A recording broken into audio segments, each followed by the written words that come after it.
We are sold out since 4 weeks now. The arena is completely packed, and we have also no difficulty selling the fight internationally. And I think the reason is that Leapai does not beat a cab driver. He beat Boitsov, and Boitsov was, as you know, a guy everybody ranked very, very high as one of the guys who could beat Vladimir, and even his former coach Fritz Stunek said he rates him the highest with the biggest chance to beat Vladimir, and you see what Leapai did to him. You know, I mean, the thing with somebody like Leapai coming in, I think that's the most dangerous, is the fact that this is his chance. Like, and he could probably go the rest of his life and have 30 more fights, and unless he capitalizes on this, he's never going to have another chance. So he's coming in full blast, guns blazing, hitting the nitrous. So he's coming out there leaving nothing in the ring. Whether he gets knocked out or whether he stands the whole fight or whatever happens, this is his shot. And I think Vladimir's very aware of that. Guys like this are almost, in a sense, more dangerous than other champions because everybody's got something to lose. This guy has nothing to lose, so he's going to put it all on. When I first read about it, I didn't even watch the fight because I saw Boitsov go beat this guy. But I didn't understand why Boitsov was taking this fight. Then when I looked at the guy record, I said, wait a minute. This dude got nothing to lose. Everything in the game. Why Boitsov fighting this guy? And then I said, well, who knows, whatever. And then next thing I know, he made the upset. I'm like, okay.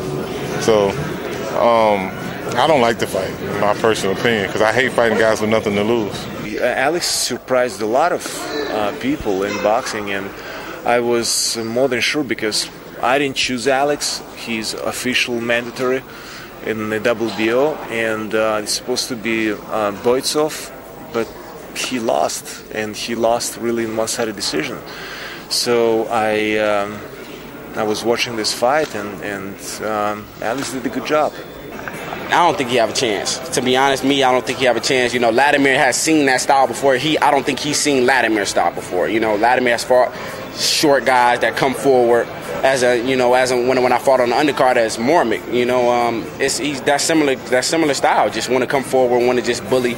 And as you know, we watch his tapes. He get hit a lot, and you can't take those punches with Vladimir. Especially with 10-ounce gloves on.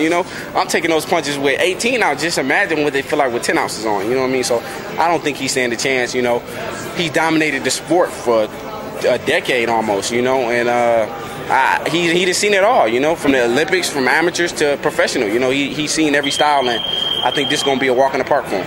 Every contender and every fighter and challenger are trying to be the king of the hill, and they gonna do everything and anything they could.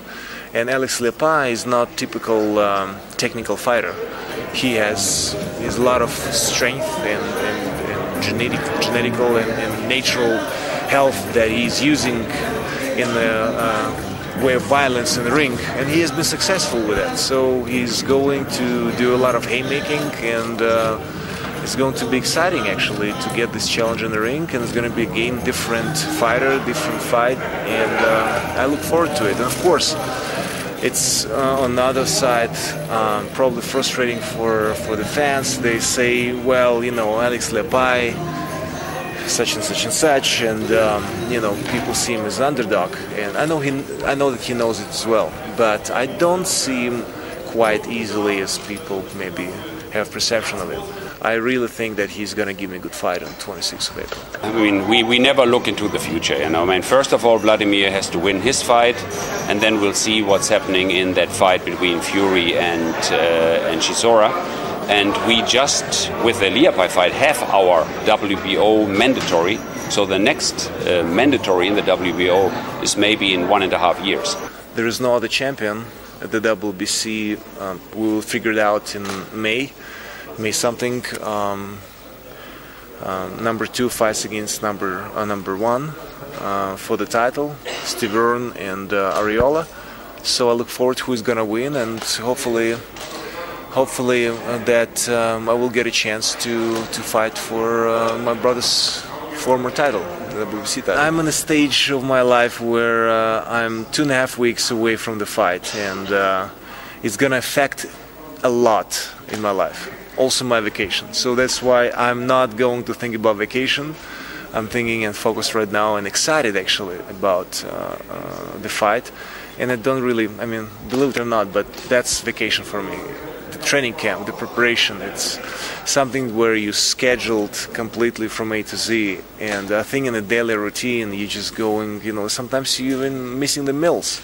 And you're traveling so much, and there's a lot of things going on, and that's even more stressful than actually being in a training camp and getting ready for the fight, because that's what I love doing, and I'm enjoying myself.